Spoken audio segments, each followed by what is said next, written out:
नमस्कार, आप देख रहे हैं हरियाणा डायरी और मैं हूं आपके साथ वर्षा शर्मा। हरियाणा के मुख्यमंत्री नायब सिंह सैनी ने एक बार फिर से साबित किया है कि उनकी राजनीति का केंद्र सत्ता नहीं, सेवा है। युवाओं को राष्ट्र निर्माण की धुरी बताते हुए मुख्यमंत्री ने उन्हें ज्ञान, विनम्रता, संवेदनशीलता, सफलता और शक्ति के साथ सेवा भाव को जीवन में अपनाने का आह्वान किया है। सेवा, संस्कार और सुशासन, हरियाणा की राजनीति में ये तीनों अगर किसी चेहरे में साफ नजर आते हैं तो वो है मुख्यमंत्री नायब सिंह सैनी।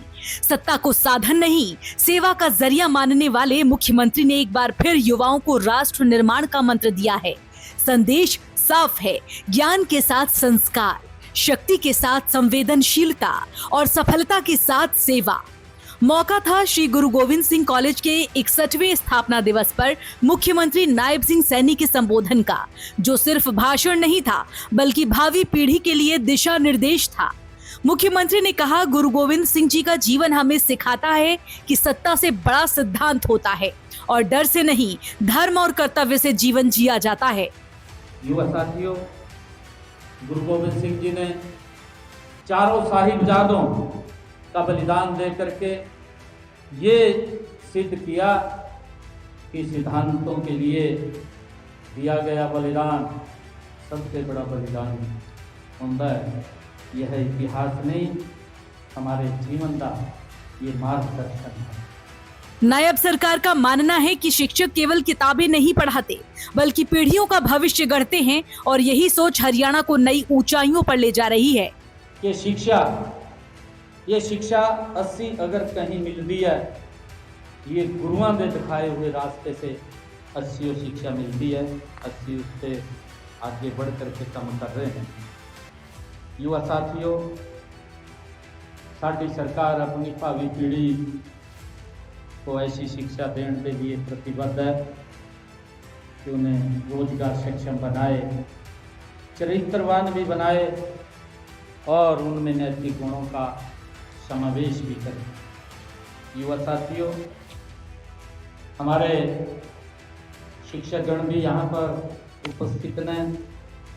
हम सब जानते हैं कि शिक्षकों की भूमिका किसी भी राष्ट्र के निर्माण में अत्यंत तो बड़ी महत्वपूर्ण होती है।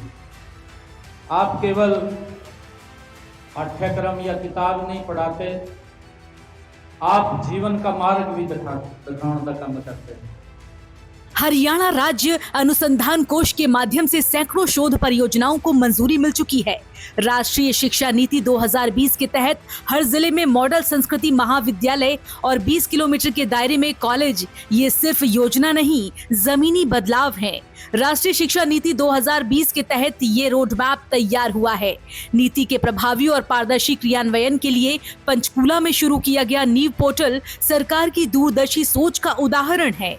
प्रधानमंत्री नरेंद्र मोदी के नेतृत्व में विकसित भारत 2047 के संकल्प को हरियाणा पूरी ताकत से आगे बढ़ा रहा है। गुरुओं की शिक्षाओं को जन जन तक पहुंचाने के लिए ऐतिहासिक फैसले लिए गए हैं, चाहे गुरुद्वारे से जुड़े स्मृति कार्यक्रम हो या सड़कों और संस्थानों का नामकरण। चंडीगढ़ में 10वें पातशाह श्री गुरु गोविंद सिंह जी के प्रकाश पर्व को समर्पित इस कार्यक्रम में मुख्यमंत्री ने सिख एजुकेशन सोसाइटी को 11 लाख रुपए देने की घोषणा कर शिक्षा के प्रति सरकार की प्रतिबद्धता को मजबूती दी। मैं कुछ जो भी मेरे काम मैं अपने समिति के सदस्य लाउणगे उन कामों में पूरा करने का काम करूँगा और आज 11 लाख रुपया मैं इस कॉलेज की मैनेजमेंट में देने का मैं काम करता हाँ। सरकार के नाल वाहिगुरु जी का खालसा, वाहिगुरु जी की। और जब बात रोजगार की आती है तो नायब सरकार का रिकॉर्ड खुद बोलता है। बिना पर्ची, बिना खर्ची, योग्यता के आधार पर 1,80,000 से ज्यादा युवाओं को सरकारी नौकरियां दी गई। 15-16 हज़ार युवाओं को मैंने 2-3 महीने के विच ज्वाइनिंग लेटर दिते।